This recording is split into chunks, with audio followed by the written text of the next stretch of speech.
안녕하세요.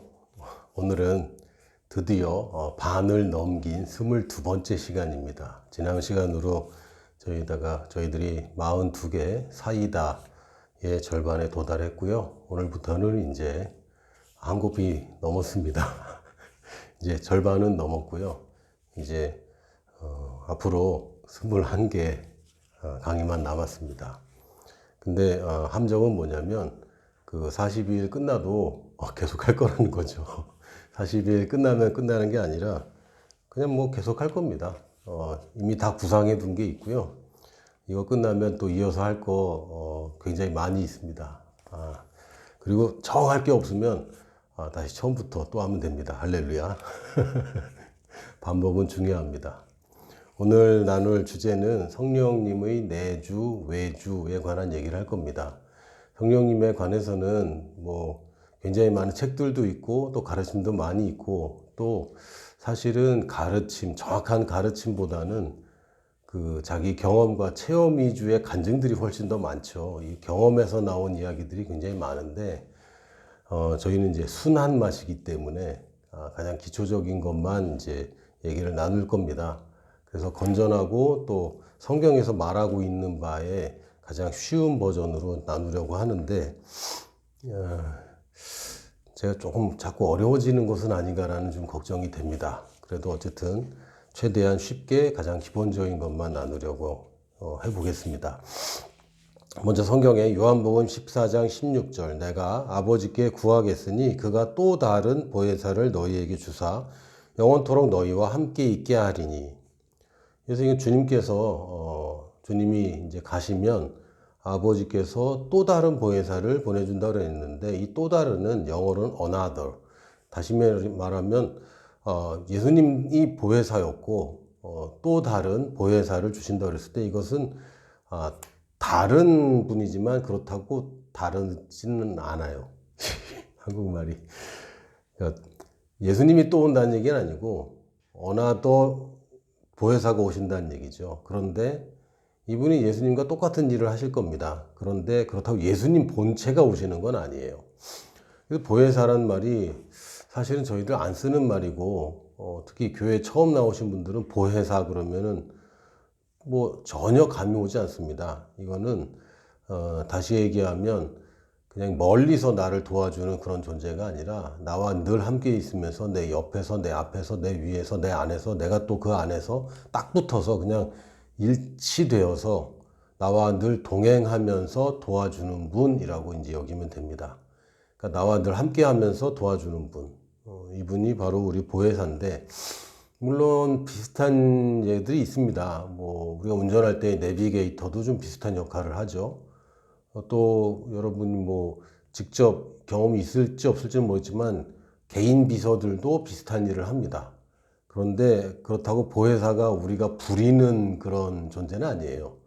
우리보다 훨씬 고귀하고 거룩하고 아름답고 거기다가 거대하고 능력이 많으시고 능치 못함이 없는 그 하나님의 영이 나와 함께 하십니다.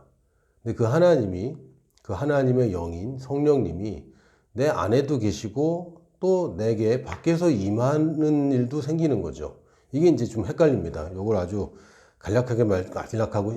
간단하게 그러나 정확하게 말씀드리면 내주라는 것은 성령님이 이제 내 안에 들어오셔서 내 육체에 들어오신 것도 아니고 내 혼에 들어오신 것도 아니고 내 영이 살아 있어야 될 그 자리에 성령님이 들어오셨어요. 원래 인간이 하나님의 영이 들어앉아 있어야 인간입니다. 아담이 그랬고 예수님이 그랬습니다. 아담도 껍데기인 육체와 또 혼이 작동할 수 있는 모든 시스템이 갖춰졌지만 하나님의 숨결이 불어넣었을 때 이것은 다른 피조물과 완전히 다른 클래스의 인간이라는 클래스가 탄생한 것입니다. 그런데 아담 이후에 모든 사람, 아담까지 포함해서 이 영이 활성화되어 있고 하나님의 영이 들어있는 이걸 잃어버려서 영이라는 것은 있지만 그 기능을 못하고 그냥 죽어 있는 것처럼 영적으로는 죽은 상태로 계속 살아왔습니다. 그러다가 육신은 인간의 것이었지만 하나님의 영으로 생명이 잉태된 예수님에 와서야 그 원래 계획했던 하나님이 영이 깃들어져 있는 육체라는 인간이 가능하게 되었고, 그것이 가능하기 위해서는 우리가 성령으로 잉태된 사람은 아무도 없잖아요. 그래서 성령님이 예전에 우리가 잉태됐지만 다시 잉태되어 태어나는 것을 이루셨는데, 이것을 우리가 거듭남이라고 표현하는 것입니다. 우리는 다시 태어났습니다. 누구처럼? 처음에 아담처럼, 누구처럼? 예수님처럼 우리가 다시 태어났고, 이제는 내가 하나님의 본성을 가졌고 하나님의 DNA를 가졌고, 이제는 내 영과 성령님의 영을 구별할 수가 없어요. 성령님은 이미 내 영이 되신 겁니다. 그런데 내 안에 성령님으로 계시는 거죠. 이게 뭡니까 도대체? 여러분이 성령님과 어떻게 접촉하든 간에 내 영을 통하지 않고는 성령님과 접촉할 수가 없고요. 그게 지금 내 영에서 감지하는 것인지 내 성령님이 말씀하시는 건지는 더 이상 구별이 되지 않습니다. 왜냐하면 성령님은 내 영 안에 말씀하시지 내 혼이나 귀에다가 말씀하시는 게 아니에요. 가끔 그렇게 느껴지는 초자연적인 현상들이 있을 뿐이지만 성령님은 내 영에 그 언어나 감동이나 느낌을 주시고 내 영이 그 느낌을 받는 것입니다. 근데 그것이 성령님이 주신 것인지 그냥 내 영이 느끼는 건지 구별할 수가 없어요. 성령님이 느끼는 것과 거듭난 내 영이 느끼는 것은 구별이 안 될 정도, 구별이 불가능합니다. 그냥 성령님과 내 영이 하나가 되었고, 내 영은, 여러분의 영은 누구의 영입니까? 사탄의 영입니까? 성령의 영입니까?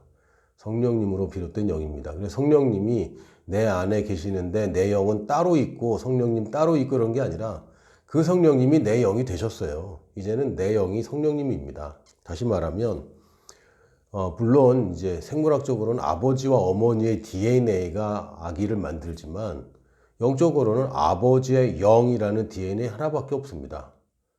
그 DNA가 전수되면 아들이 태어나는 것인데 아버지의 DNA랑 내가 가진 DNA랑 다를 수 없어요. 같은 본성을 가졌습니다. 이런 차원에서 내 안에 성령이 있다는 얘기는, 내가 거듭났다는 얘기는 이제 내가 성령님을 내 영으로 삼았다라고 표현할 수 있는 것입니다.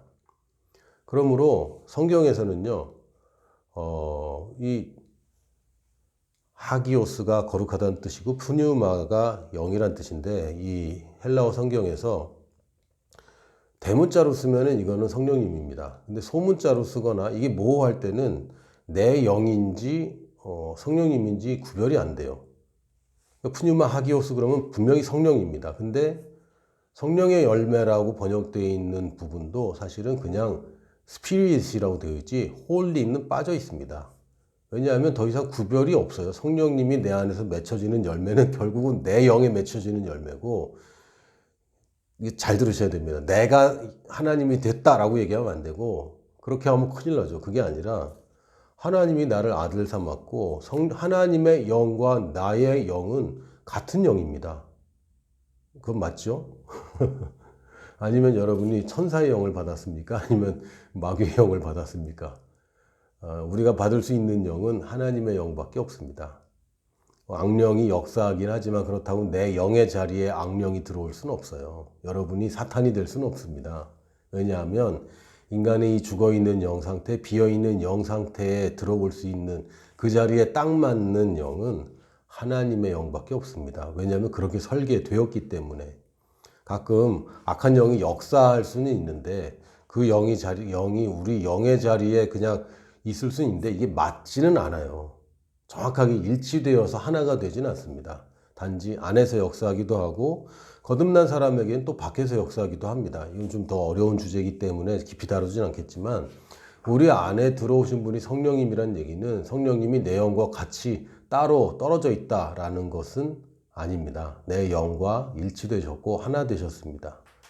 성경에 우리가 하나님과 하나 됐다고 그랬잖아요. 몸이 하나 된 것도 아니고 혼이 하나 된 게 아닙니다.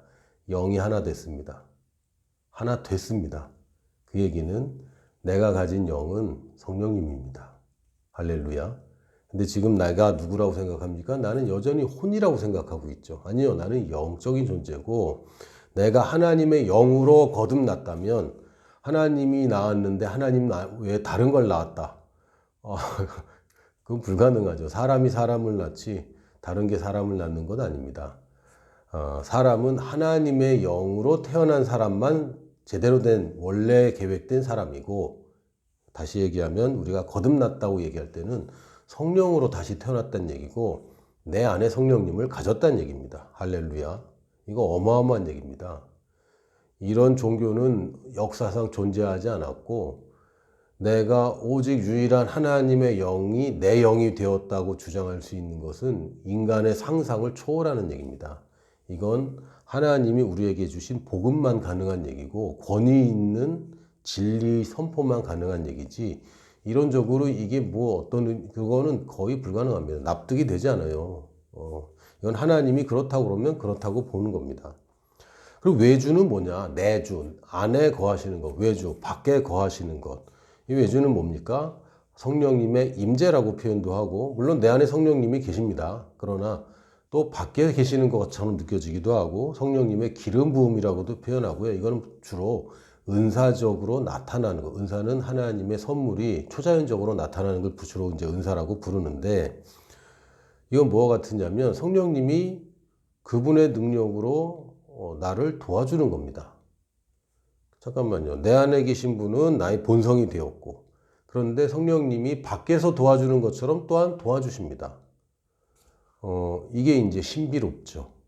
아니, 성령님이 내 안에 계신데 밖에 또 계시다고요? 이건 다시 얘기하자면 이게 생물학적인 접근이 좀 필요합니다. DNA라는 접근이 필요해요. 아버지가 자기 DNA를 통해서 아들을 낳았어요. 그러면 이 아버지는 사라지는 건 아니잖아요. 아버지는 늘 옆에서 도와줍니다.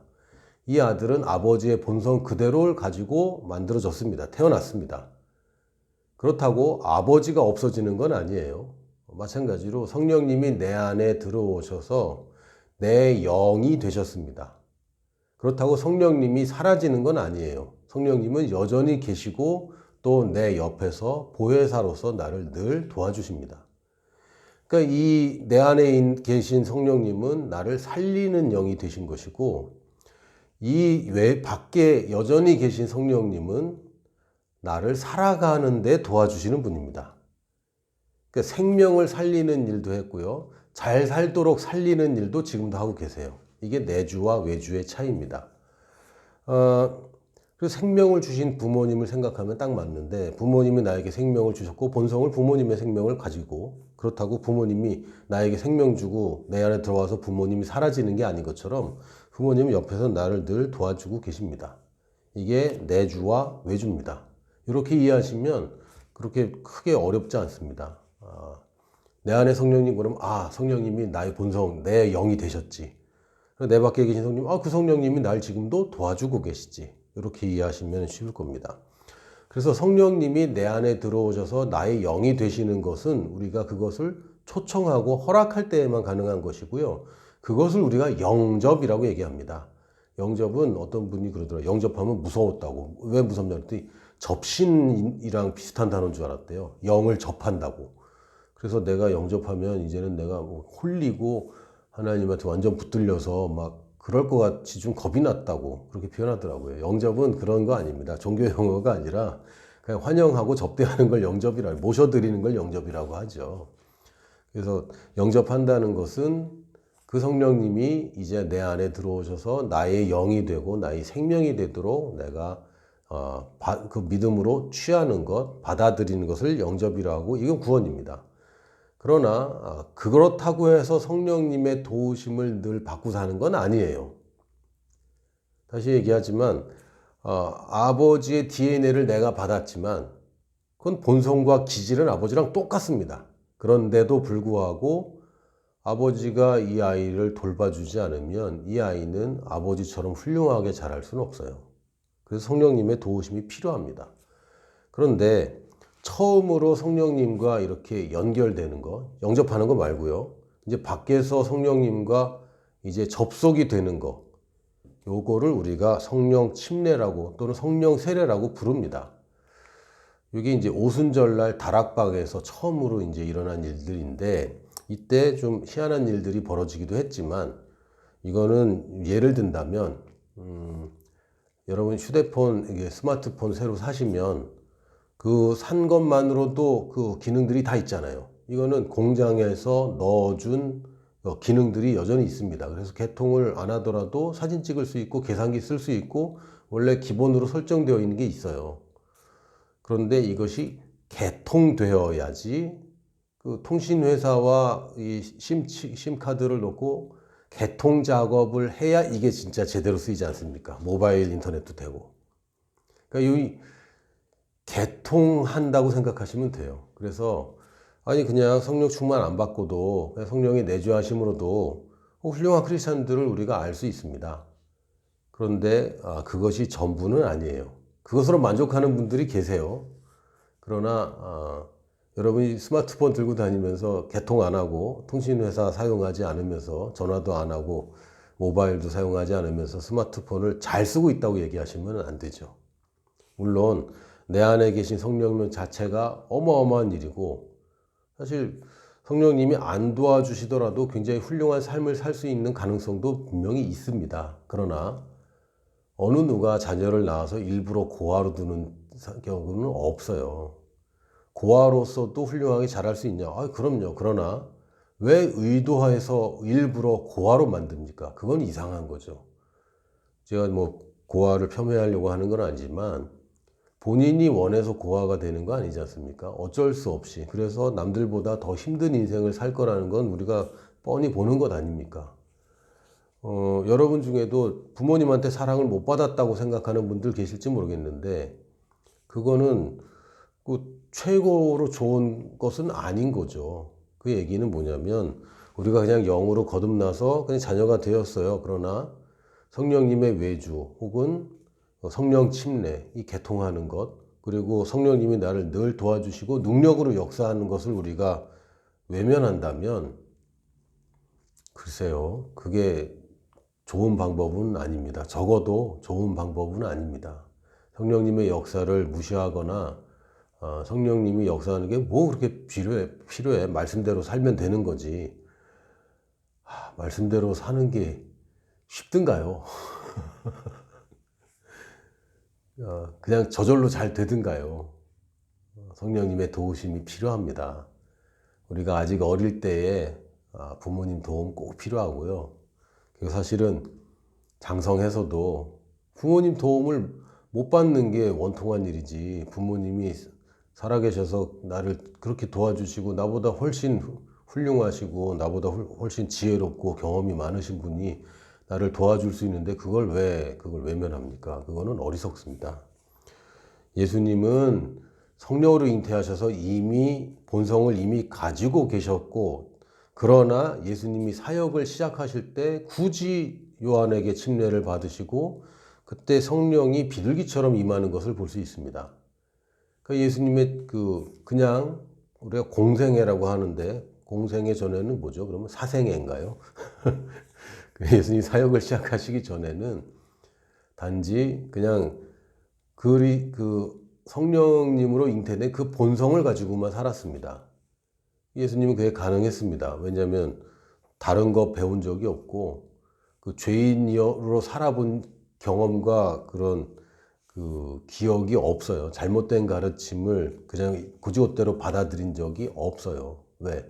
거듭난 본성을 이미 가지고 있었기 때문에. 우리랑 좀 다르죠. 우리는 잘못 배운 걸 빼내느라고 좀 어려움이 좀 있지 않습니까? 교회 내에서도 잘못 배운 것들을 또 빼내는 작업들도 필요합니다. 안타깝지만 그게 사실입니다. 예수님이 그러나 사역을 시작하실 때는 예수님이 그냥 하나님의 아들 그 본성 하나로만 사역하신 것이 아닙니다. 하나님의 성령님, 능력으로 역사하는 성령님을 필요로 하셨어요. 왜? 사역을 하기 위해서. 창세기 1장 27절, 28절에도 하나님이 자기 형상, 곧 하나님의 형상대로 사람을 창조하시되 그들에게 이르시되 생육하고 번성. 아닙니다. 그 전에 뭐가 있죠? 그 사이에 그들에게 복을 주시며 그들에게 이르시되 이렇게 얘기되어 있습니다. 이게 뭡니까? 압니다. 하나님의 본성만으로도 우리가 세상 정복하는 거 가능한 일이고 좀 힘들겠지만 되는 겁니다. 그러나 하나님께서는 왜 성령님이 도와주고 성령님의 능력을 그걸 사용할 수 있게 만들어주면 훨씬 더 효과적이고 훨씬 더 아름답게, 그리고 훨씬 더 좋은 열매들을 맺을 수 있는데 굳이 그걸 왜 안 도와주시겠어요? 그래서 예수님도 성령님이 비둘기처럼 임했다는 것을 사람들이 볼 정도로 그렇게 성령님이 임했고, 그러고 나서 사역을 시작하셨습니다. 그래서 우리가 알 수 있는 것은 성령님의 내주는 나를 거듭나게 하고 나를 구원하고 나를 변화시키기 위한 것이라고 볼 수 있고요. 그래서 성령님의 그럼에도 나를 도와주시는 그분이 필요한 것은 당장이야 나를 도와주시는 거지만 결국은 다른 사람들에게 도움이 되기 위한 것까지 우리가 확장시키고 우리가 넓게 봐야 됩니다. 그 사역을 위한 것을 우리가 염두에 둬야 됩니다. 은사는 사실은 그 카리스마란 단어입니다. 카리스마란 말은 들어보셨죠? 괜히 인상 쓰고 이런 사람은 카리스마 있다고 그러는데 그거는 이제 와전된 것이고, 카리스가 은혜, 카리스마는 은혜의 도구, 은혜의 통로, 이렇게 이제 번역이 됩니다. 그러니까 카리스마 있다는 것은 사람들을 청중을 휘어잡는 뭔가 분위기가 있다, 이게 아닙니다. 사실은 카리스마가 있다는 얘기는 섬길 수 있는, 남을 도울 수 있는 도구를 가지고 있다라고 해야 맞습니다.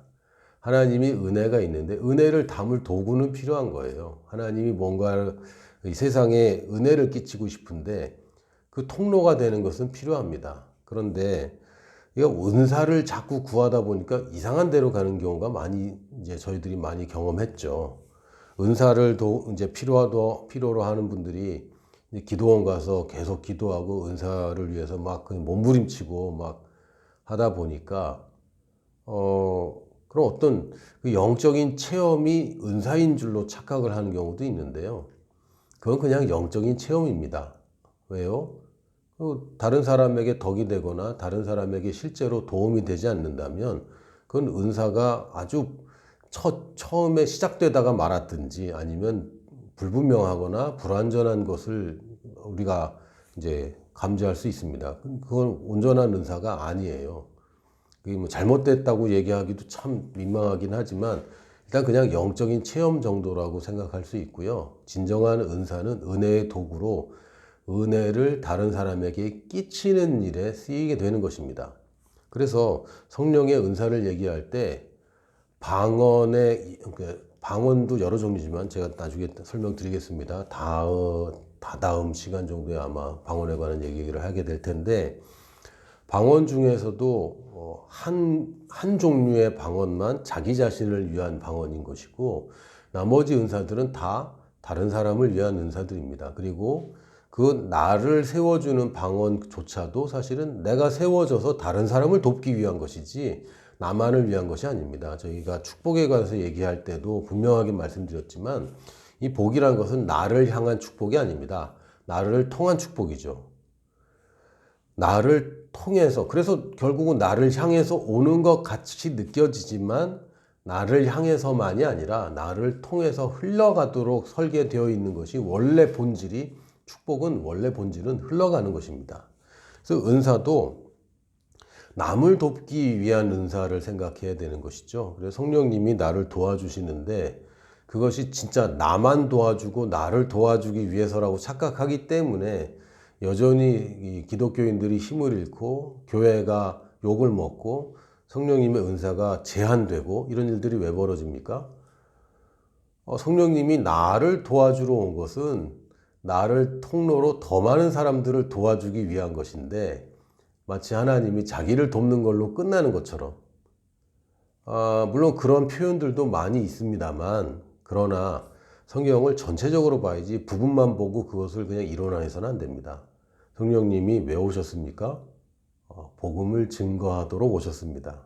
사도행전 1장 8절에 보면 증인이 되도록 성령님이 오신 것을 우리가 알 수 있죠. 그 얘기는 뭡니까? 우리가 거듭나는 것은 지금 사도행전 1장 8절에 성령이 오시는 건 내주 얘기하는 것이 아닙니다. 내주 얘기하는 것이 아니라 외주 얘기하시는 거예요. 성령님이 임하는 것은 나를 통해서 나타내고자 하는 일들이 있기 때문에 그렇습니다. 그래서 나를 도와주시냐? 도와주시죠. 도와서 뭐 하려고요? 나만 잘 되라고요? 아니죠. 나를 통해서 다른 사람들에게 선한 영향력을 끼치기 위해서까지 우리가 확장해야 됩니다. 그럼 나를 안 도와주신다는 얘기죠? 아니요, 그 얘기가 아니고 나를 도와주죠. 당연히 하나님의 도우심을 당연히 우리가 믿고 있고, 그러나 내가 이 땅에서 잘 먹고 잘 사는 거, 내 앞에 당면한 문제만 해결하면 되는 것은 아닌 거예요. 여러분 아마 경험 있을 겁니다. 하나님 이번에 딱 한 번만 날 좀 도와주세요. 딱 한 번만 도와주시면 제가 잘하겠습니다. 저도 여러 번 했었고 지금도 가끔은 그런 마음이 생기는 걸 부인하지 않겠습니다. 그러나 그거는 오해하고 있는 것이고요. 하나님을 내 편으로 만들겠다는 이상한 그 말도 안 되는 동기가 있는 거예요. 우리의 동기는 내가 하나님 편이 되는 것이지 하나님을 내 편으로 만든다는 것은 불가능하고, 만약에 그게 가능하다면 인류의 재앙입니다. 그거는 정말 큰일 납니다. 내가 하나님이 그 선한 계획을 내가 망치게 되는 것밖에 안 되지 않습니까? 완벽한 계획이 있는데 하나님이 내가 그렇게 사정사정 한다고 해서 그걸 들어주면 그게 나한테 좋은 게 아니죠. 가장 좋은 게 뭡니까? 하나님의 온전한 계획에 나를 맞추는 겁니다. 그렇죠? 그래서 하나님 나 좀 도와주세요, 도와주세요라고 할 게 아니라 하나님이 도와줄 수밖에 없는 거기에 가 있으면 됩니다. 첫 번째, 하나님의 사랑받는 자녀의 그 자리로 여러분이 가 앉아 있으면 됩니다. 많은 사람들이 하나님 아버지라고 그러고 하나님 사랑이 많다고 그러고 사랑이시라고 얘기하지만 정작 자기가 정말 그렇게 사랑받는 것은 잘 모르더라고요. 나 같은 걸 그렇게 얘기하지 마세요. 그렇게 얘기하는 건 하나님 사랑이 저런 사람, 저 훌륭한 사람들은 사랑하지만 나 같은 것까지 사랑할 만큼 그 사랑 크지 않다고 얘기하는 것밖에 안 되잖아요. 하나님은 내가 뭘 어떻게 해서 사랑하는 게 아니라 하나님이 그냥 사랑하기 때문에 난 사랑받는 겁니다. 나는 사랑받는 자녀의 자리로 가십시오. 그리고 그 사랑의 하나님이 나만 사랑하는 것이 아니라 나를 통해서 그 사랑을 끼치고 싶은 그 사람들까지 보기 시작하십시오. 그러면 여러분이 잘못될 리가 없습니다. 하나님의 뜻이 흘러가는 대로 흘러가는데 막 되게 안 풀리고 재정적으로도 어렵고 뭐가 문제고, 물론 사탄의 공격들이 분명히 있습니다. 왜요? 그 길로 가면 사탄 망하거든요. 당연히 저항하죠. 그러나 그 저항은 우리가 당연히 그냥 싸워서 이기는 저항인 것이고, 그게 두려워서 우리가 안식하고 안주하고 그냥 안락한 삶을 추구할 수는 없잖아요. 그거는 하나님의 진짜 부르심이 아닙니다. 오늘 내용 간략하게 정리합니다. 성령님이 내주하시는 거, 나를 구원하기 위해서, 나를 거듭나게 하기 위해서, 나를 위해서 오신 겁니다. 그러나 성령님이 도와주시는 것, 나를 도우시는 것은 나만을 위한 것이 아니라 내가 다른 사람에게 도움이 되기 위해서 나를 도와주시는 겁니다. 그러므로 은사를 달라고 구하는 거, 그 올바른 그 접근 방식이 아닙니다. 그게 아니라 은사가 필요한 일을 여러분이 시작하십시오. 아직 온전하지 않을 때라도 시작하십시오. 여러분이 집을 짓기 시작해야 하나님이 거기에 맞는 숙달된 목수에게 맞는 공구들을 준비해 주시는 것이지, 집도 안 짓고 있는데 공구 먼저 최고의 공구를 사주는 그런 사장님은 없어요. 그거 이상한 겁니다.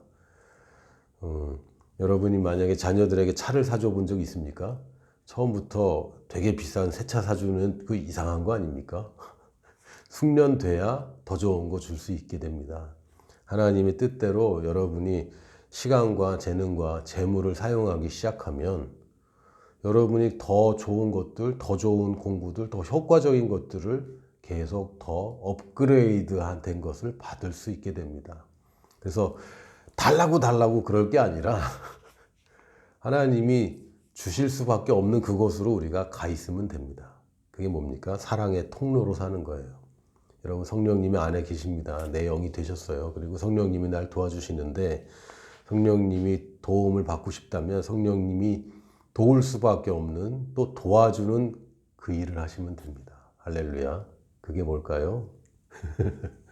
성령님이 원하시는 것, 증인으로 사는 것입니다. 여러분은 증인이 되었습니다. 그러므로 더 이상 성령님을 멀게만 느껴지고 나랑은 관계없고 나는 모르겠다고 얘기하지 마세요. 몰라도 모른다고 자꾸 얘기할 필요 없지 않습니까? 누가 물어보면 그때 뭐 아냐 모르냐라고 다그치면 그때 사실은 몰라요라고 얘기할 수 있겠지만 왜 지금부터 그냥 조금 아는 거 있는데 왜 모른다고 그러세요? 오늘 배웠잖아요. 여러분이 아는 거는 안다고 얘기하십시오. 그리고 이제는 성령님이 날 도와주러 오셨구나 라는 것을 오늘 배우셨으니까 성령님의 도움을 받으면서 여러분이 성령님이 원하는 일들로 계속 여러분의 부르심을 맞춰가시기 바랍니다. 오늘 성령님이 여러분에게 말씀을 주셨고 또 여러분에게 감동을 주실 것이고 또한 그 감동이 다른 사람에게 큰 증언이 될 것입니다. 자신감을 가지세요. 할렐루야. 오늘 여기서 마치겠습니다. 내일 또 만나요.